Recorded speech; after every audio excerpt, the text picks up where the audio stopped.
اللهم صل على محمد وآل محمد. اللهم صل على محمد وآل محمد. اللهم صل على الشیطان اللعین الرجیم. بسم اللہ الرحمن الرحیم. الحمد للہ رب العالمین والصلاة والسلام علی نبی الکریم وعلی آلہ الطیبین الطاہرین المعصومین المنتجبین ولعنۃ اللہ علی اعدائہم من الآن الی قیام یوم الدین. آمین یا رب العالمین. اما بعد فقد قال اللہ تبارک و تعالی فی قرآن مجید. بسم اللہ الرحمن الرحیم. من يعظم شعائر اللہ فإنها من تقوى القلوب. شاعر الہی کی تعظیم یہ دل کے تقوی.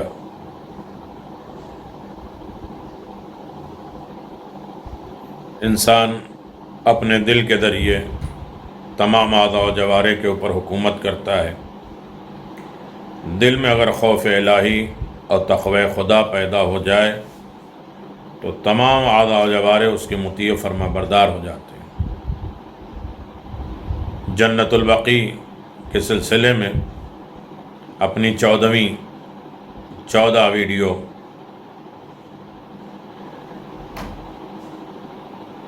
پیش کی جا رہی ہے.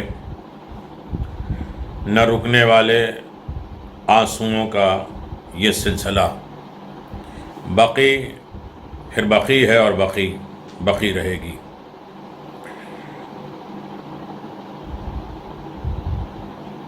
اس سلسلے میں 13 گفتگو آپ حضرات سے ہو چکی ہے. بقی کے سلسلے میں ایک عظیم خاتون، عظیم المرتبت رتبے والی، ویسے بھی قرآن اور محمد اور آل محمد علیہ السلام کے نزدیک عورت کی بڑی عظمت ہے. عورت کا مقام عورت کے صاحب علم اور صاحب نظر ہونے کی ضرورت کی طرف اشارہ ہے. اور یہاں تک پیغمبر نے فرمایا علم حاصل کرو ماں کی گود سے لے کر قبر تک. ماں کی گود سے علم شروع ہوتا ہے.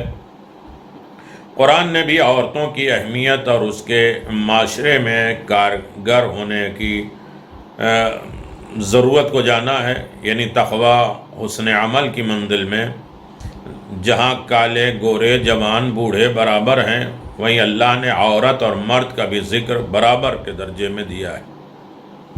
سورہ احزاب میں دیکھ لیجیے آپ، قرآن مجید کا اعلان ہے وَإِنَّ الْمُسْلِمِينَ وَالْمُسْلِمَاتِ وَالْمُؤْمِنِينَ وَالْمُؤْمِنَاتِ وَالْقَانِتِينَ وَالْقَانِتَاتِ وَالصَّادِقِينَ وَالصَّادِقَاتِ وَالصَّابِرِينَ وَالصَّابِرَاتِ وَالْخَاشِعِينَ وَالْخَاشِعَاتِ وَمُتَصَدِّقِينَ متصدقات والصائمین والصائمات والحافظین فروجهم والحافظات وذکر اللہ الکثیر والذاکرات اعد اللہ لهم مغفرۃ واجر عظیما. یقیناً عورت اور مرد کو ایک ساتھ اللہ تبارک و تعالیٰ نے مقام اور بلندی اور رفعت بہت سے موقع پہ عورت کے اعتبار سے عورت بلند ہے. عورت کے ضمن میں انشاءاللہ بات آئے گی کامیاب زندگی میں، جو آپ اسے ملاحظہ فرما رہے ہیں، دیکھ رہے ہیں کہ ساتھ ساتھ بھی اللہ نے صاف اور واضح اعلان بتا دیا کہ عزت اور ذلت اور سربلندی اور سرنگو بدبختی کا معیار بدبختی، یعنی بخت اور کامیابی اور معیار صلاح و تقوی اور سیرت اخلاق اور اس کی کسوٹی پہ جتنا کھرا ثابت ہوگا اتنے خدا کے نزدیک قابل قدر و مستحق کل اکرام ہوگا. من عمل صالحا من ذکر او انثی وهو مؤمن فلنحینہ حیاۃ طیبۃ ولنجزینہم اجرہم باحسن ما كانوا یعملون. یعنی جو شخص بھی نیک عمل کرتا ہے اور مرد ہو یا عورت بشرطے کہ وہ صاحب ایمان بھی ہو تو ہم اسے پاکیزہ حیات دے دیں گے اور انہیں ان اعمال سے بہتر جزا دیں گے اور وہ زندگی میں انجام دے رہے ہیں۔ قرآن نے تربیت کا معیار بتایا، چونکہ قرآن انسانوں کی رہنمائی کے لیے نازل ہوا، اس لیے اللہ نے اپنے محبوب کو بشکل انسان قرآن کی تشریح کرنے کے لیے بھیجا۔ ہمارا نبی آیتیں پڑھ دے گا اور اپنے عمل سے اس کی تشریح اور تفسیر کرتا جا رہا ہے۔ اسی لیے نبی کریم نے اپنے گھر میں ہی معاشرے کے سدھار کے لیے سیرتیں ترتیب دی ہیں اور بتایا کہ اگر تم اچھے اولاد بننا چاہے ہو تو حسنین کو دیکھ لو، اگر تم اچھا باپ بننا چاہتے ہو تو مجھے دیکھ لو، علی کو دیکھ لو، اگر تم اچھے شوہر بننا چاہتے ہو تو علی ابن ابی طالب کی زندگی کو دیکھ لو، اگر تم میں سے کوئی عورت اچھی زوجہ بننا چاہتی ہے، اچھی بیٹی بننا چاہتی ہے، اچھی ماں بننا چاہتی ہے تو میری بیٹی فاطمہ زہرا سلام اللہ علیہا کی سیرت تمہارے لیے نمونہ عمل ہے۔ ایک اور معیار بھی حضرت علی ابن ابی طالب نے عام انسانوں کے لیے قائم کر کے بتا دیا کہ عورت خود نہیں جانتے تھے کہ عرب میں سب سے بہادر اور شجاع قبیلہ کون ہے۔ علی ابن ابی طالب، اتنی ساری چیزیں ہونے کے باوجود مولا کائنات علی ابن ابی طالب علیہ السلام اپنے بھائی عقیل سے پوچھتے ہیں کوئی بہادر خاندان بتائیے جہاں میں شادی کروں اور بہادر بیٹا پیدا ہو۔ اس کی کئی وجوہات ہیں لیکن صرف اشارتاً میں آپ کو 2-3 باتیں بتا دوں۔ ایک تو عقیل مولا کائنات سے بڑے تھے اور کئی سال بڑے تھے، لہذا امیر المؤمنین نے ایک سیرت قائم کر دی ہے کہ شادی کا مسئلہ ہے بہت اہم مسئلہ ہوتا ہے، اس میں میں اپنے علم جو اس کے لیے پیغمبر نے فرمایا انام مدینۃ العلم وعلی بابھا، علم کا خزانہ ساری کائنات میں علی بانٹ رہے ہیں، لیکن انہوں نے اپنے علم کے ذریعے نہیں بلکہ اپنے بڑے بھائی سے مشورہ لیا یہ بتلانے کے لیے کہ بڑا بھائی ہوتا ہے، باپ کے برابر ہوتا ہے، اور شادیوں میں تو کم از کم بڑے بھائی سے مشورہ لیا جا سکتا ہے۔ یہ ایک وجہ ہے کہ بڑے بھائی کا رتبہ اور درجہ کیا ہوتا ہے، مقام کیا ہوتا ہے، ان سے مشورہ لیا جائے، ان سے ان کے حکم، ان کی تائید لیا جائے۔ دوسری چیز کہ جس طرح میرے ذہن میں یہ خیال آیا کہ میرے حسین کا کوئی کام آئے، اسی طرح عقیل کے دل میں بھی خواہش پیدا ہو جائے کہ وہ بھی ایک بیٹا تیار کریں کربلا کے لیے، جس سے مسلم ان کے دونوں بچے۔ کئی وجوہات ہیں، اور پھر تیسری اور اہم وجہ جس کے اوپر ہے کہ علی بن ابی طالب اتنے بڑے عالم ہونے کے باوجود بھی اپنے بڑے بھائی سے کہہ رہے ہیں کہ بہادر کوئی خاندان، کیا علی کو نہیں معلوم؟ کہ چونکہ عرب میں اصناف شناسی، نسل کو پہچاننے کا کام جناب عقیل کا تھا، یہ ان کا ڈپارٹمنٹ تھا، لہذا علی چاہتے ہیں کہ ہم کسی کے ڈپارٹمنٹ کو چھینے نہیں۔ آج تھوڑی سی چیزیں آپ دیکھ لیجئے کہ جس کا محکمہ، جس کا ڈپارٹمنٹ کچھ بھی نہیں ہے وہ اس میں دخل دے رہا ہے۔ کسی نے آج کل ڈاکٹری میں دخل دیا، کسی نے انجینئرنگ میں دخل دیا، یونیورسٹی کے پروفیسر ہیں اس میں کسی نے دخل دیا کہ ایسا کیوں پڑھا دیا، ویسا کیوں پڑھا دیا، ایسا کیوں بتا دیا، ایسا کیوں نقشہ بنا دیا، ایسا کیوں دوا دے دی۔ نہیں، ساری غربت جو بیچارے علم میں ہے، مجتہدین کے اوپر طرح طرح کی انگلیاں اٹھا دیا، ایسا مسئلہ کیوں پیش کیا، ایسا فتویٰ کیوں دیا، تمہارا ڈپارٹمنٹ ہی نہیں ہے۔ جس کا علی کو مان رہے تو علی کے کردار، علی کی سیرت، علی کی نصیحت کے اوپر بھی ہمیں غور کرنا ہے، سوچنا ہے کہ مولا کائنات امیر المؤمنین علی بن ابی طالب علیہ السلام نے یہ بتا دیا، فیصلہ کر دیا کہ جس کا جو محکمہ، جو ڈپارٹمنٹ ہے، اس کو اس میں رہنا چاہیے جب تک کوئی خرابی واقع نہ ہو۔ بہت سی چیزیں لیکن علی بن ابی طالب کا اپنے بھائی عقیل کو مخاطب کرنا، یہ کہنا کہ بھائی میں چاہتا ہوں کہ عرب کے کسی شجاع ترین قبیلے کی خاتون سے شادی کروں تاکہ ایک فرزند پیدا ہو جو کربلا میں حسین کے کام آئے۔ علی کا جملہ دراصل عام انسانوں کے لیے پیغام ہے کہ ہمیشہ اپنے گھر میں ایسی خاتون لایا کرو جو تمہارے بچوں کی پرورش ولایت علی اور غم حسین پر کرے۔ اور جب علی جیسا امام اس بات کا اہتمام کر رہا ہے تو ہمارے لیے بھی یہ سیرت ہے، عمل واجب ہے کہ شادی میں دیکھو تو شادی میں یہ عورت کو نہ دیکھو کہ خوبصورت ہے، مالدار ہے، خاندان، یہ دیکھو کتنی بہترین ماں بنے گی کہ جو ہمارے بچے کی تربیت کر سکے، اس کا گھرانہ کیا ہے، اس کا رہن سہن کیا ہے، اس کے اعمال کیسے وہ میرے بچے کی تربیت کرے گی جو ولایت علی اور غم حسین پر قائم و دائم رہ سکے۔ اللہ اکبر۔ یہی ایک موضوع کافی ہے، اگر اس کے اوپر جو ہے وہ بات کیا جائے تو بہت سی باتیں سامنے آئے گی۔ اسی لیے قرآن نے جا بجا اچھی عورتوں کی سیرت کا ذکر کیا ہے اور ذکر کر کے بتا دیا کہ کائنات کی عورتیں ان اچھی عورتوں کی سیرت کو اپنائیں۔ وہ 11 عورتیں جن کا ذکر قرآن مجید میں موجود ہے، پہلی عورت جناب حوا، تمام مردوں کی ماں، سورہ بقرہ میں ان کا تذکرہ موجود ہے، اور اسی طریقے سے بہت سی عورتیں ہیں، جناب سارہ ہیں، جناب ابراہیم کی والدہ گرامی، ابراہیم کو اسحاق کی بشارت دی گئی، سارہ زوجہ ابراہیم چہرے پر تعجب سے تماچے مارنے پر کہ میں بوڑھی ہو گئی، اولاد کیسے پیدا ہوگی؟ فرشتوں نے کہا ایسا ہی ہوگا، یہ تمہارے پروردگار کا اشارہ ہے، وعدہ الہی حق ہے، معین ہے۔ اور اسی طریقے سے آپ دیکھیں کہ بہت سی چیزیں، جناب زوجہ زکریا، بلقیس زوجہ سلیمان، سورہ نحل میں ان کا تذکرہ ہے، صفورہ زوجہ موسیٰ ابن عمران، زلیخا زوجہ یوسف، بہت سی، کہاں کہاں کن کن چیزوں کی باتیں کریں، مجھے اپنے موضوع پر آنا ہے۔ بہرحال عظیم ترین خاتون،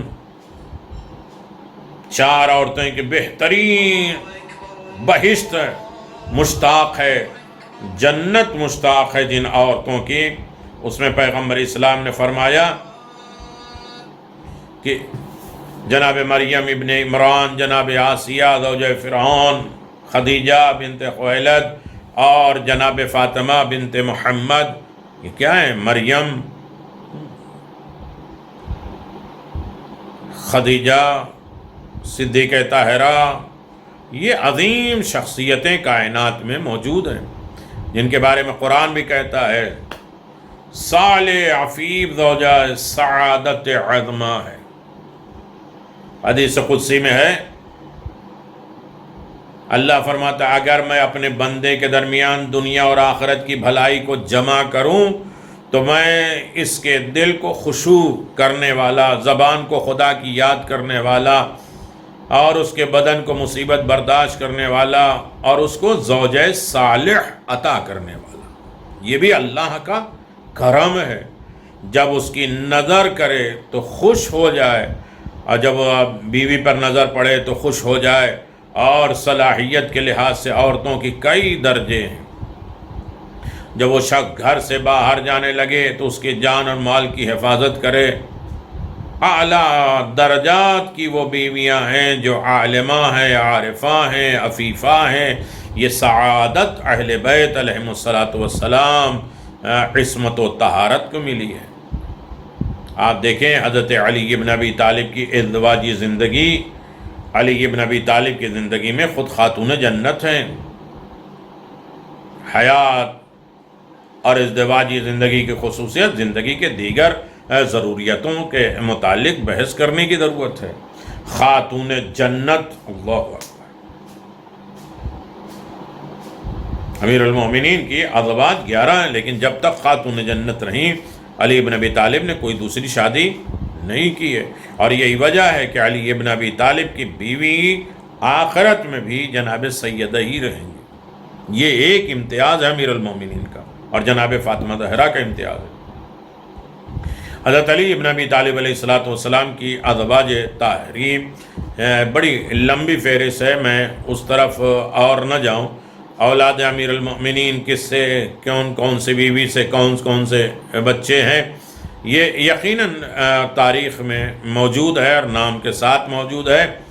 میں جنت البقیع کے سلسلے میں بات کر رہا تھا۔ جنت البقیع میں ایک عظیم خاتون، عظیم ملکہ، جنہیں جناب ام البنین کہتے، جناب فاطمہ کلابیہ، یہ بات مسلم ہے کہ امامہ اور خولہ اور اسماء بنت عمیس، صبیہ، ام حبیب کے بعد حضرت علی نے حضرت ام البنین سے شادی کی۔ ان کا نام فاطمہ وحیدیہ کلابیہ تھا، کنیت ام البنین تھی۔ آپ وحید ابن کعب اور کلاب ابن ربی کے خاندان سے تھیں، جو عرب کے مشہور تھے کہ جناب ام البنین کی شادی 20 ہجری میں ہوئی۔ اکثر مورخین کا اس پر اتفاق ہے کہ حضرت عباس کی عمر جنگ صفین کے وقت 15 یا 17 برس کے درمیان تھے۔ کربلا کے واقعے میں آپ کی عمر 33 یا 38 برس کی تھی۔ جنگ صفین حضرت علی کے خلاف ظاہری کے دوسرے یا تیسرے سال واقع ہوئی تھی۔ خاندانی تربیت، جناب عباس کی والدہ ماجدہ حضرت ام البنین کی تربیت بہت اچھی تھی۔ آپ علمی، اخلاقی اوصاف میں ممتاز تھی۔ حضرت عباس نے اپنے پدر بزرگوار، مادر گرامی اور بھائیوں اور بہنوں سے بہت علوم حاصل کیے۔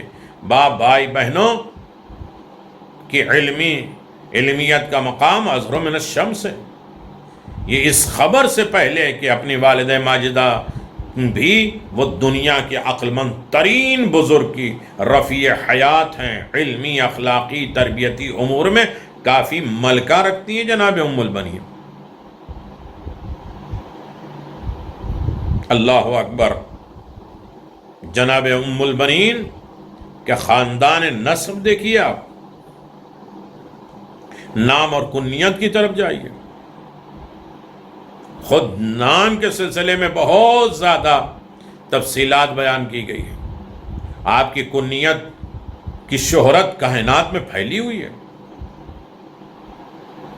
آپ دیکھیں، مشہور خواتین مردوں کے سوانح عمری میں گزشتہ بیان میں یہ واضح ہو جاتی ہے کہ ہر دور میں ام البنین کنیت رکھنے والی عورتیں بے شمار گزری ہیں، جن کو امہات البنین کی فہرست میں شامل کیا جائے گا۔ لیکن معروف فاطمہ ام البنین، مادر گرامی جناب ابو الفضل عباس، بچوں کی ماں تو سبھی ہیں۔ اگر یہ شرافت اور فضیلت کا کوئی آخر ہے تو زوجہ امیر المؤمنین ہے۔ یہ خاندانی شرافت کو ملحوظ نظر رکھیں۔ ان کا خاندان حزام ابن خالد، ربیہ ابن کعب ابن عامر وحید کلبی، ان کے خاندان کے صفات اور کمالات، ان کی ثقافت، ان کی بہادریاں، ان کے خاندان کی ایک طرف، ان ساری چیزوں کو اگر ہم اپنے سامنے رکھیں تو ایک بہت طولانی گفتگو ہو جائے گی۔ لہذا ہم اس طرف آتے ہیں کہ جس طریقے سے انسان جناب ام البنین کی زندگی کا ایک خاکہ اپنے ذہن میں رکھے، اور جناب ام البنین کا خاندان، قبیلہ، شجر نسب، حضرت ام البنین حضرت علی علیہ السلام کی شادی میں کیسے آئیں، ان کی ازدواج میں جناب ام البنین کا خواب ماں کو بتایا، بشارت جناب سیدہ، اور خود جناب سیدہ کا آخری وقت میں کہنا کہ علی میرے بعد تم ام البنین فاطمہ سے شادی کرنا۔ اللہ اکبر! کیا رتبہ ہے، کتنے کائنات میں مشتاق ہوں گے۔ عقد جناب ام البنین کے بارے میں بات کیا جائے، بنت رسول کے بعد حضرت علی کے عقد میں کس اہتمام کے ساتھ یہ کیے گئے۔ عقیل ابن ابی طالب سے حضرت علی کی فرمائش، حضرت علی اور عقیل میں گفتگو، حضرت ام البنین کی خواستگاری کے لیے حضرت عقیل کا جانا اور پھر بتانا کہ مجھے بشارت، مجھے خواب ہوا۔ حضرت ام البنین اور اعظام کی گفتگو، حضرت ام البنین خانہ امیر المؤمنین علی ابن ابی طالب، خطبہ عقد میں کتنا اہتمام کیا گیا جناب ام البنین کے سلسلے میں۔ امیر المؤمنین کے گھر کس اہتمام کے ساتھ جناب ام البنین سلام اللہ علیہ آئیں، کتنے سبجیکٹ کس پر گفتگو کیا جائے۔ جناب ام البنین بحیثیت زوجہ، بیوی، ام البنین اور شہادت امیر المؤمنین علی ابن ابی طالب، علی کی شہادت میں حکومت شام کا ہاتھ، اور اس پر بھی مصائب اور آلام کی انتہا، اور ایسے مصائب میں برداشت کرنا، حضرت علی ابن ابی طالب کا دست امام حسین میں علمدار کربلا کا ہاتھ دینا۔ 21 ماہ رمضان کی رات امام حسین علیہ السلام کے ہاتھ، جناب عباس کے ہاتھ کو امام حسین کے حوالے کیا۔ حضرت علی کا اپنی اولاد کو وصیت کرنا، حضرت علی نے امام حسین کے ہاتھ میں سارے بیٹوں کا ہاتھ دیا۔ جناب ام البنین کا اضطراب، حضرت علی کا گریہ، دست حسین میں علمدار کا ہاتھ دینا، بہت بڑا مقام ہے۔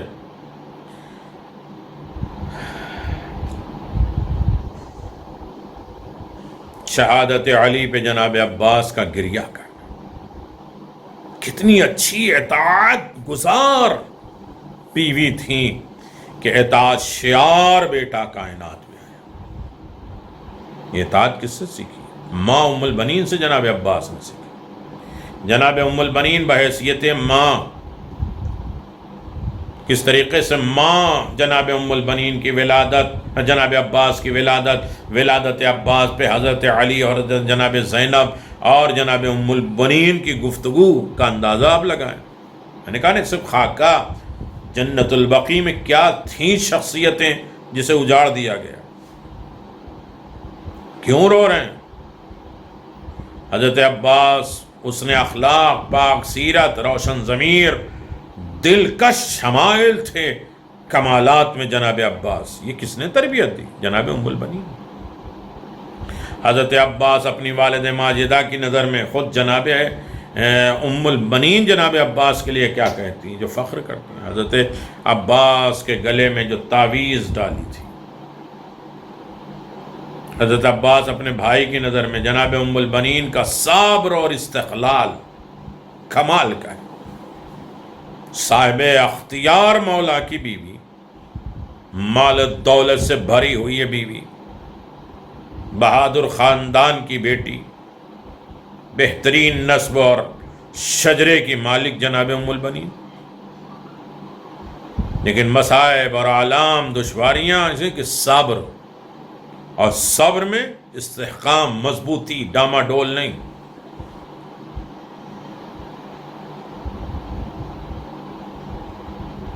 ولادت سے پہلے جناب عباس کی رسول خدا کی پیشگوئی، زہرا اور علی کی پرحسرت گفتگو عباس کے لیے، یہ کمال ہے جناب ام البنین کا۔ علمدار حسینی کی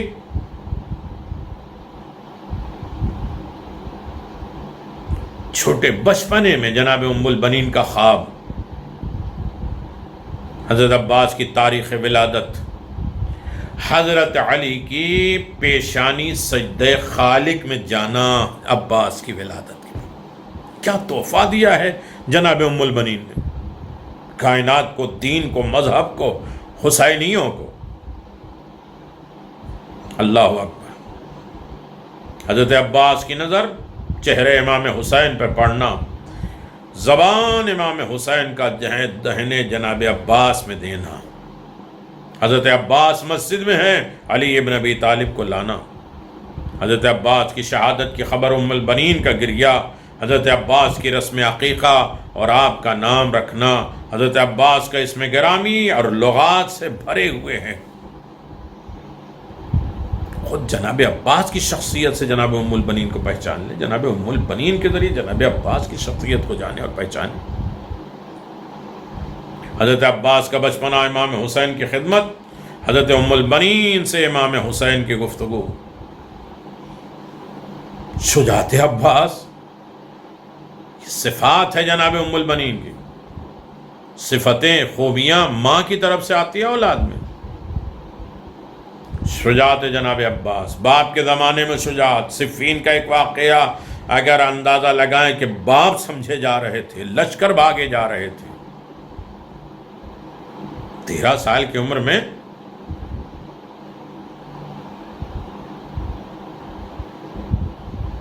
55-54 سال کے علی کا پورا لباس بدن پہ آ جانا، تقریباً 60 یا 62 سال کے امیر المومنین، پورا لباس بچے پہ فٹ ہو گیا، آ گیا۔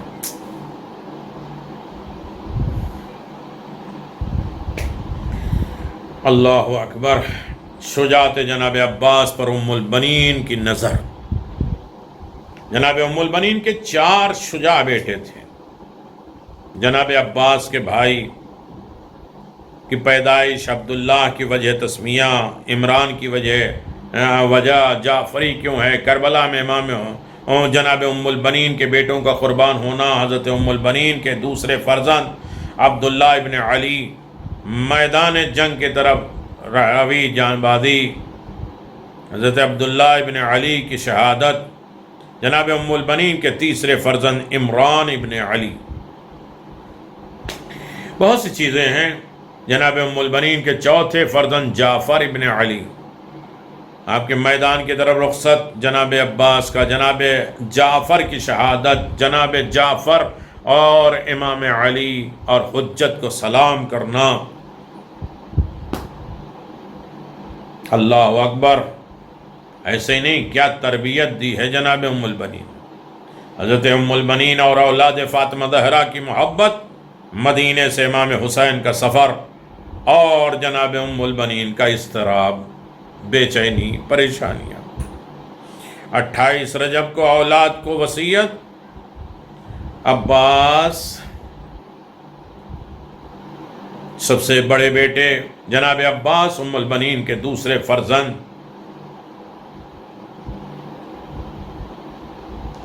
آپ کے فدق میں حصہ، آپ کی اولادوں کی نسل کائنات میں قاسم ابن عبداللہ ابن حسن ابن عبداللہ ابن حسن ابن عبید اللہ۔ جناب ام البنین حضرت امام حسین کی عزادار تھی۔ مدینے میں امام حسین کی شہادت کی خبر پہنچنا، حضرت ام البنین کا قاصد سے واقع کربلا سن کر گریہ کرنا۔ اللہ اکبر۔ جناب ام البنین سلام اللہ علیہا اس منزل کمال تک پہنچی تھی کہ حضرت علی کی ازواج میں جو شرف و بزرگی اور بنت رسول خدا فاطمہ زہرا، اور ان کے بعد جناب ام البنین زوجہ جناب مشکل کشا کو ملی۔ دوسری ازواج میں یہ کمال، یہ رفتیں نہیں پیدا ہوں جب تک سید الشہداء امام میں دوسرا مدینہ منورہ میں رونق افروز رہے جناب ام البنین مثل فاطمہ زہرا امام مظلوم کی شہیدہ تھی۔ جس وقت سے آپ کوفے کی جانب روانہ ہوئے، حضرت ام البنین نے بیمار صغرا کی خدمت و تیمارداری اپنے اوپر فرض کر لی، لازم کر لی، ہمیشہ اس شہزادی کی خدمت میں گزار دی۔ فراق فرزند رسول الثقلین، پارے جگر فاتح بدر و حنین میں ہمیشہ غمگین محزون رہنے والی بی بی، آپ کو جناب حسین ابن علی سے اپنے فرزند سے زیادہ محبت، جناب عباس سے زیادہ امام حسین سے محبت۔ عباس شہزادی جناب زینب کی طرف سر اٹھا کر نہ دیکھنا، حسین کو اپنا بھائی نہ کہنا، وہ آقا ہے، تم غلام ہو، دودھ نہیں بخشوں گی۔ یہ کیا ہے؟ اللہ اکبر۔ جناب ام البنین ہر ایک مسافر سے اس شہزادہ کونین کا حال پوچھتی تھی، مگر ان سبب کہ یزید پلید نے ناکہ بندی کر دی تھی، کوئی مسافر یا قاصد کربلا سے مدینے کی طرف نہیں جا سکتا تھا۔ اس لیے ان معظمہ کو امام کی کچھ خبر نہ ملی، مگر امام حسین کی محبت میں آپ کا معمول بدستور رہا۔ ہر روز جناب فاطمہ صغرا کو دوا پلانا، تیمارداری کرنا، دروازے پر آنا، ہر شام کو مایوس ہو کر گھر میں آ جانا۔ غرض اس طرح جناب ام البنین نے فراق امام حسین کا غم برداشت کیا۔ ادھر کربلا میں اس مظلوم کے اہل بیت اطہار تشناک خیموں میں بےتاب تھے، ہر ایک بچہ دل کباب۔ آخر اشقیاء نے اس غریب الوطن کو نیزہ اور تلواروں چور چور کر کے شہید کیا، پھر لاش مبارک پر گھوڑے دوڑائے گئے، پامال کر دیا گیا، خیموں میں آگ لگا دی گئی، اہل حرم کو لوٹا گیا۔ اس وقت جو ظلم اشقیاء نے اہل بیت علیہ السلام پہ، کسی کی زبان میں طاقت نہیں کہ وہ بیان کر سکے۔ اگر یہ بقی نہ ہوئی ہوتی تو یہ مصائب کو کوئی مانتا؟ کتنے بھی مصائب کوئی کر سکتا ہے، اتنا بھی کوئی جانور ہو سکتا ہے؟ جانوروں نے بھی خیال کیا ہے۔ لیکن ہائے قبروں کو اس طرح مسمار کرنا،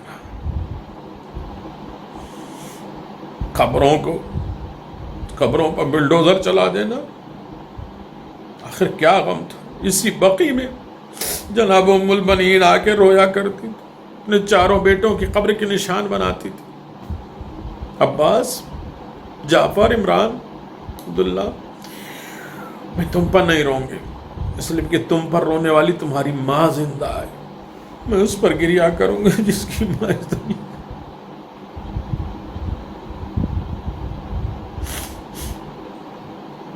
اللہ اکبر۔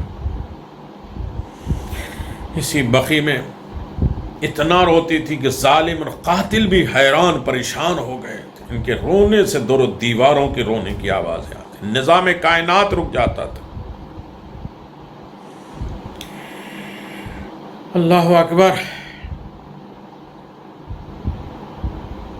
حسین کو اپنا بیٹا سمجھتی تھی، آئے حسین آئے حسین کہہ کے بقی میں روتی تھی۔ دیکھا ایک معظمہ ہے، کہا کہ ہائے حسین کر کے کیوں روتی ہو؟ کیا تمہارا کوئی حسین مارا گیا؟ کبھی بھی آپ کا کوئی عباس مارا گیا جو آپ ہائے عباس کہہ کے گریا کرتی تھی؟ یہ تھی جناب خاتون جنت جو ہر وقت جناب عباس کو یاد کرتی۔ جناب ام البنین نجف کا رخ کر کے کہتی تھی، سن رہے ہو علی، میرا حسین مارا گیا، تمہارے عباس نے کوئی مدد نہیں کی۔ اللہ اکبر۔ خبر شہادت سن کر جناب صغرا بستر بیماری سے اٹھ بیٹھ نہیں سکتی تھی۔ حضرت ام البنین سے کہنے لگی، اے دادی جان، سنتی ہے کوئی قاصد آیا جو مسجد نبوی میں جو پیغام لایا سنائے گا؟ آپ چلیے تو اس سے بابا کا، مادر کا، اکبر اور اصغر کا، اپنی بہن سکینہ کا حال پوچھ۔ اللہ اللہ، کیا اشتیاق تھا جناب فاطمہ صغرا کو! یہ سن کر جناب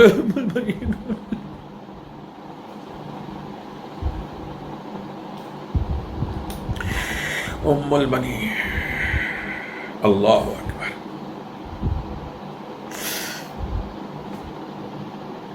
الغرض اس قاصد نے حال شہدائے کربلا اس بیان کے کرنا شروع کیا، اے ام البنین، حسین کی کون سی مصیبت تم کو سنائے؟ اس طرح کئی لاکھ خنجر خونخوار ادھر، حسین بے یار و مددگار، چاروں طرف سے فوج جفاکار نیزہ و تلوار سے گرے ہوئے حسین ایک قطرہ پانی نہ دیتے تھے، حتیٰ کہ سوار ہونے کے وقت کوئی بھی رکاب تھامنے والا نہیں تھا۔ حضرت زینب نے خیمے سے نکل کر رکاب تھامی اور بھائی کو سوار کیا۔ یہ سن کر جناب حضرت ام المؤمنین غصے سے کانپنے لگی، فرمایا عباس کو کیا ہوا تھا؟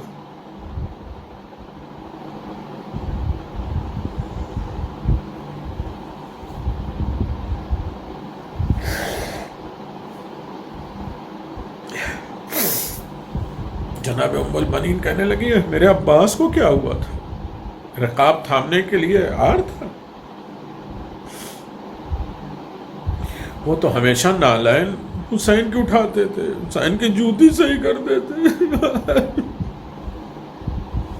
جب یہ شکایت جناب ام المؤمنین کے نام میں بر نے سنا نا، اس وقت کہنے لگا ہے مادر عباس، خدا گواہ ہے کہ عباس سبا وفا کائنات میں کوئی نہ دیکھا نہ سنا۔ یہ جو میں نے عرض کیا ہے،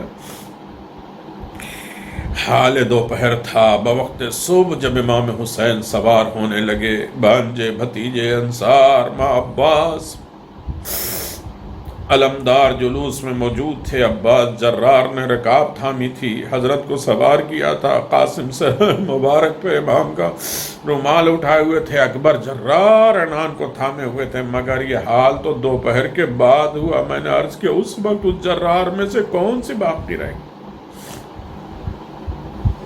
اے معظمہ حضرت عباس، کوہ وفاداری کا حال تو بیان نہیں ہو سکتا، کیونکہ جب 7ویں تاریخ محرم سے حرم پانی بند ہوا اور آپ کے بیٹے نے 4 کنویں کھودے یا 9 کنویں کھودے، 10ویں تاریخ کو سکینہ کا سقہ بنا، مگر اس پیاسی کی قسمت میں پانی نہ تھا، شانے کٹھا کے دریا کے کنارے شہید ہو گئے۔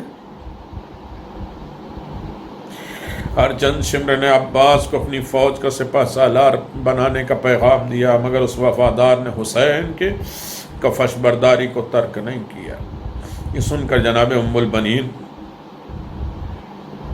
سجدہ خالق میں گری، پھر قاصد امام حسین کو دریافت کیا اور اس نے کہا کہ ابھی اپنے 3 بیٹوں کا حال بھی سن لیجئے۔ عبداللہ اور جعفر نے بھی اپنی جان حسین پہ نثار کر دی۔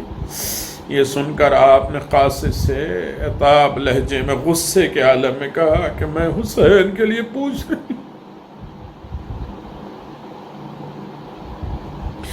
اللہ اکبر۔ ام المؤمنین ہے قاصد، میں تجھ سے حسین کا حال پوچھ رہی ہوں، تو غلاموں کی باتیں کر رہا ہے، مجھے حسین کے حال سے آگاہ کرو۔ یہ تھی جناب ام المؤمنین، یہ تھا رتبہ جناب ام المؤمنین کا، یہ تھا مقام جناب ام المؤمنین کا۔ صرف اشارتاً میں نے آپ کی خدمت میں گزارش کیا۔ امام حسین سے جناب ام المؤمنین کا والہانہ عقیدت تھا، یا اہل الیثرب لا مقام لکم بہا۔ اس وقت جب آپ کے مجمع میں تشریف لائے تو فرمایا مجھے حسین کے بارے میں بتاؤ۔ اس نے آپ کے فرزند کی جانثاری کا تذکرہ کیا تو اسے روک دیا، کہا وہ میری اولاد تھی، اپنے آقا پر فدا ہو گئے، بات ختم، مجھے اپنے ابا عبداللہ حسین کے بارے میں بتاؤ۔ جناب ام سلمہ اور جناب ام المؤمنین جب شیشی خون ہو گئی اور جب روز عاشور جناب ام سلمہ نے دیکھا کہ رسول خدا صلی اللہ علیہ وسلم جس شیشی میں کربلا کی خاک دے گئے تھے اس سے خون ابل رہا ہے، تو بلند آواز سے دہائی دی، واہ حسینہ واہ حسینہ۔ یہ سن کر جناب ام المؤمنین نے نوحہ کیا، یا ریحانۃ قلب البطول یا قرۃ عین الرسول، جسے سن کر بنی ہاشم کی خواتین نے اپنے آپ پہ گریا شروع کر دیا۔ جناب ام المؤمنین پر واقع کربلا کا اثر بہت زیادہ ہوا۔ 1 سال تک قید و بند کی مصیبتیں جھیلنے کے بعد قافلہ حرم کی رہائی کی نصیب ہوئی اور یہ لٹا ہوا قافلہ کربلا پہنچا، مدینہ روانہ ہوا۔ مدت ہے قافلہ باہر رکا، جناب ام المؤمنین گئی ہیں، جناب ام المؤمنین مادر عباس جنہیں اپنا شہزادہ یاد آ رہا تھا، ان کے غم میں اپنے فرزند کو بھلا بیٹھی تھی۔ اس عالم میں ایک بچہ پہ بھی نظر پڑی جو سر راہ کھڑا ہوا تھا بشیر قریب پہنچا، بچے نے بڑھ کر راستہ روکا اور کہا بشیر مولا تو شہید ہو گئے، یہ بتا میرا بابا آئے ہیں یا نہیں؟ بابا آئے ہوں تو میں اچھے کپڑے پہن کر آؤں، ورنہ سیال۔ بشیر نے پوچھا فرزند تمہارا بابا کون ہے؟ تم کس کے انتظار میں؟ عبیداللہ ابن عباس نے کہا کہ میں بابا عباس علمدار کا بیٹا ہوں۔ بشیر دل تڑپ گیا، سر جھکا کے بولا بیٹا اب ماتمی لباس پہن کر آؤ، تمہارے بابا کربلا میں شہید ہو گئے۔ ام البنین نے جب یہ خبر سنی تو عباس کے بازو قلم ہوئے۔ جب یہ خبر سنی تو الحمدللہ الذی جعل ولد فدائی لابن بنت رسول اللہ صلی اللہ علیہ وسلم، ساری تعریف اس پروردگار کے لیے ہے جس نے میرے بیٹے کے دل بند بطول کا فدیہ قبول کر لیا۔ جناب ام البنین کا اضطراب ہے، اللہ اکبر۔ جناب ام البنین گریا روتی فریاد کرتی، حسین کو یاد کرتی، مدینے میں مجلسوں کا انعقاد کرتی۔ مدینے میں مخدرات عصمت کے پہنچنے کے بعد مجلس غم کا سلسلہ شروع کیا۔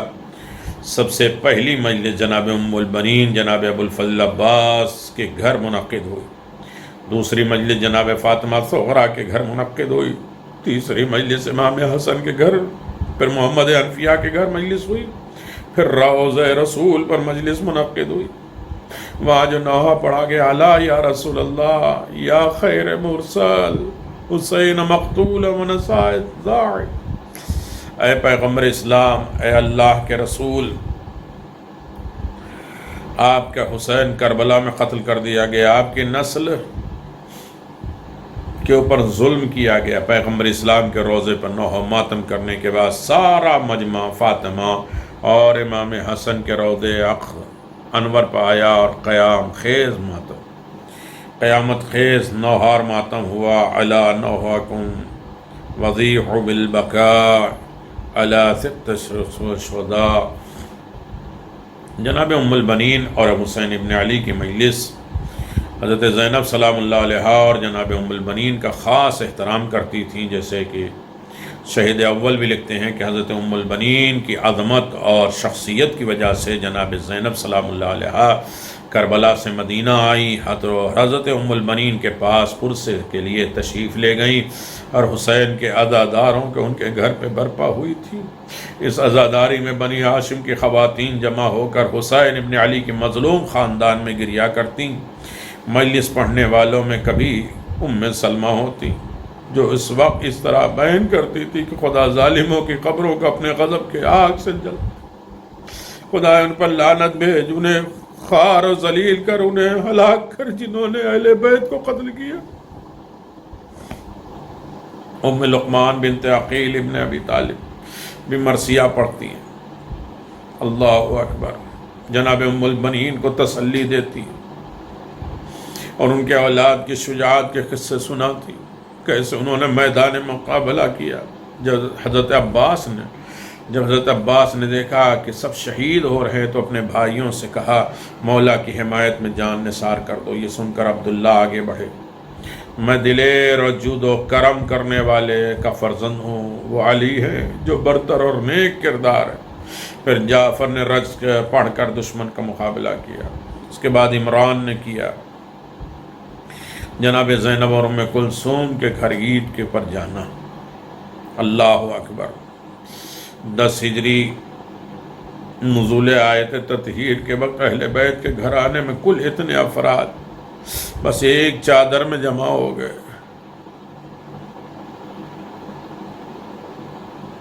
چنانچہ جناب زینب صلوات اللہ علیہا ہر گھر کی خبر گیری رکھتی تھیں۔ خصوصاً تاریخ کا محفوظ ہے کہ جناب زینب ہر سال عید پر جناب ام البنین کے گھر ضرور تشریف لے جاتی تھی اور آپ جناب ام البنین کا خاص احترام کرتی تھی۔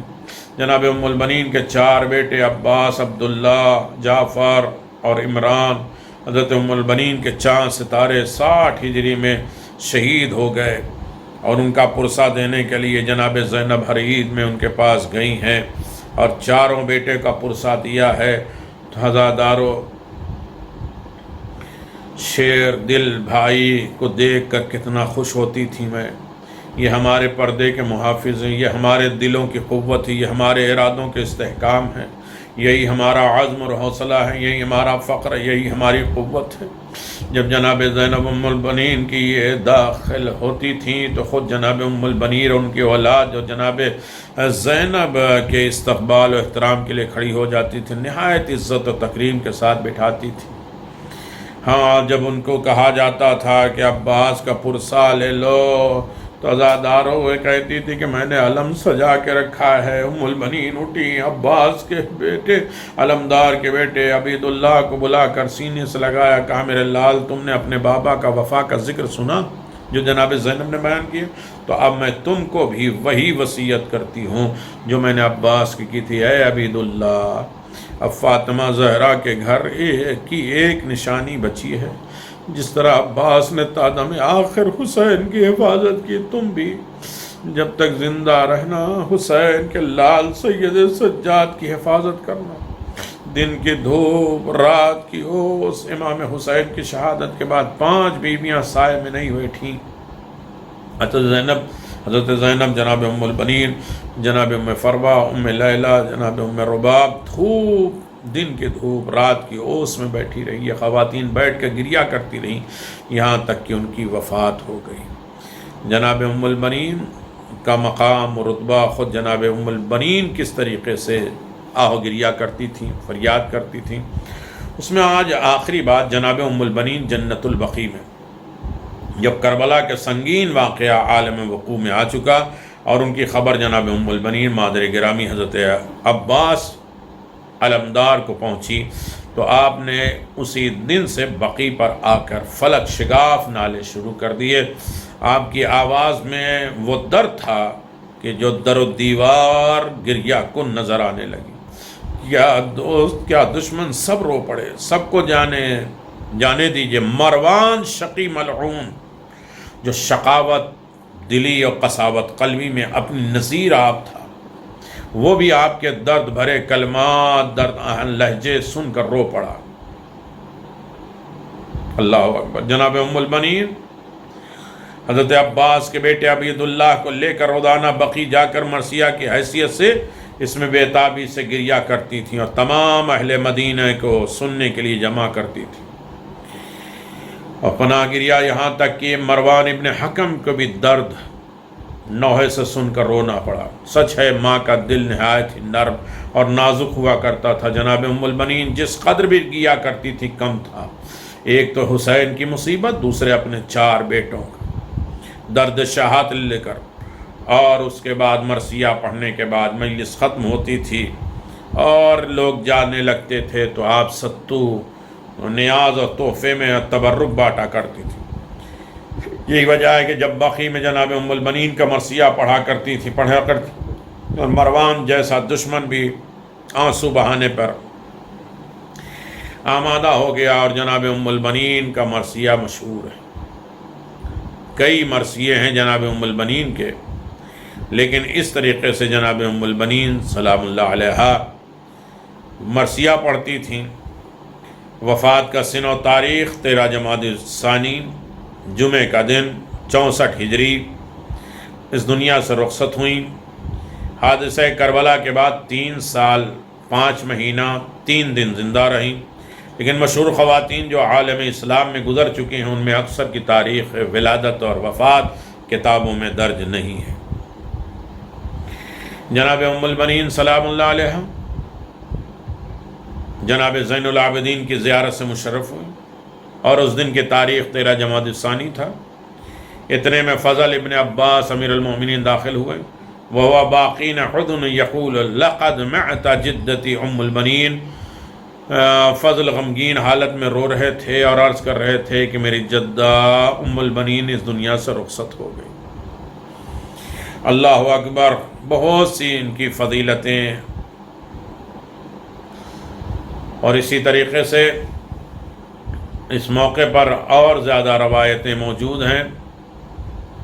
امام زین العابدین علیہ السلام نے بھی آپ کی نماز جنازہ پڑھی اور آخری رسومات ادا کیے۔ امام وقت معصوم کا آپ کی نماز جنازہ پڑھانا خود آپ کی عظمت کی دلیل ہے۔ حضرت ام البنین قرب جناب فاطمہ زہرا صلوات اللہ علیہا میں مدفون ہے، جنت البقیع میں، مدینہ رسول میں، اور دروازے کے بالکل قریب آپ بائیں جانب آپ جائیے، داہنی جانب دروازے کے پاس جناب سیدہ اور بائیں طرف جناب ام البنین جناب صفیہ اور عاتقہ کی قبر کے پاس ہے۔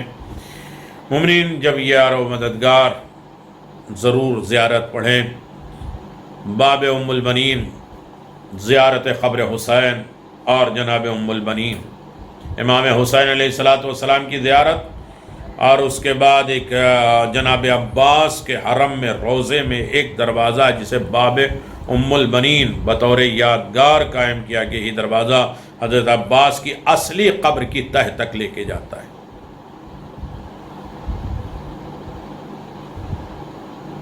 ایک در ام البنی ہے روضے عباس میں، سنتی ہیں بیٹے سے پہلے عرضیاں ام البنین۔ لوگ جو ہے جناب ام البنین کے دروازے کو کھٹاتے ہیں اور جناب ام البنین سے فریاد کرتے ہیں۔ جناب ام البنین وہ دروازہ ہے جو جناب عباس کے قبر کی طرف لے کے جاتے ہیں۔ جناب ام البنین کا مقام حضرت آدم اور جناب ام البنین، حضرت نوح، جناب ام البنین، ابراہیم، موسیٰ، یعقوب، یہ ساری چیزیں آپ دیکھ لیے کہ سب کے نبیوں کے، حضرت یوسف اور ام البنین، ازواج انبیاء اور ام البنین، جناب حوا، ہاجرہ، ام موسیٰ، آسیہ، مریم، جناب ام البنین کے کرامات، نجف اشرف اور مومنین کی بستیوں میں آپ کے کرامات شہرۂ آفاق ہیں، بڑے مشہور ہیں۔ اہل نجف میں واقعات بڑے مشہور ہیں۔ حجاج ہمیشہ حج کے بعد جناب ام البنین کے نام پہ ولیمہ کرتے، نظر کرتے، دسترخوان بچھاتے، اور کئی تسبیحات ہیں۔ جب اس کی بے حرمتی کی گئی تو پورا خاندان ہی ختم ہوا۔ جناب ام البنین کے دسترخوان پہ پڑھی جانے والی دعا، اعمال، اس کا بھی بہت سے تذکرہ ہے، لیکن خاص طریقے سے جناب ام البنین سلام اللہ علیہا اس دنیا سے گئیں تو روتی، گریا کرتی، غم گشاری کرتی ہوئی گئی ہیں، لیکن ان کی قبر کے ساتھ بھی بے حرمتی کی گئی، اور بس آخر میں یہی کیا جائے گا کہ جنت البقیع کو اس طریقے سے ویران کر دیا گیا۔ فسلام اللہ علیک یا سیدتی یا ام البنین، ما دج اللیل وقصر اصحاب النہار واشرق السقاء اللہ، لولی الاولیاء حبک لسید النساء الزہراء وفداک اولاد العربہ لسید الشہداء بأبل الحوائج فاشفع لی عند اللہ شعنا وجاحدا محمودا والسلام علی اولاد الشہداء العباس قمر بن ہاشم وباب الحوائج عبداللہ و عمران و جعفر الذی استشہدوا فی نصرت الحسین بکربلا والسلام علی ابنت درۃ الزہراء طاہرہ راضیہ و خدیجہ۔ خود جناب ام البنین کی ایک بیٹی جناب خدیجہ جناب عباس کی بہن ہے، جو مسجد کوفہ کے سامنے آپ کا روضہ ہے، ان کا بھی روضہ عالی شان، جناب عباس کا روضہ بھی عالی شان، لیکن ہائے جناب ام البنین کا روضہ ظالموں نے کس طریقے سے ویران کر دیا، اور یقیناً ہمیشہ یہ غم جاری رہے گا، یہ آنسو نہیں رکیں گے۔ مولا امام زمان کی خدمت میں فریاد ہے جناب عباس کے واسطے میں، خود کے روایت ہے کہ جہاں جناب عباس کی مجلس ہوتی ہے، مصائب ہوتا ہے، امام زمان ضرور آتے ہیں۔ مولا امام زمان ہمیں فریاد ہے کہ ایک جناب عباس کا روضہ اتنا عالی شان، لیکن ان کی ماں کی قبر ویران ہے، آپ جنت البقیع کو آباد کرائیں، اثر نو تعمیر کروائیں، اور تمام ہم غم کو دور فرمائیں۔ وآخر دعوانا الحمدللہ رب العالمین وصلی اللہ علی محمد وآل محمد وعجل فرمائیں۔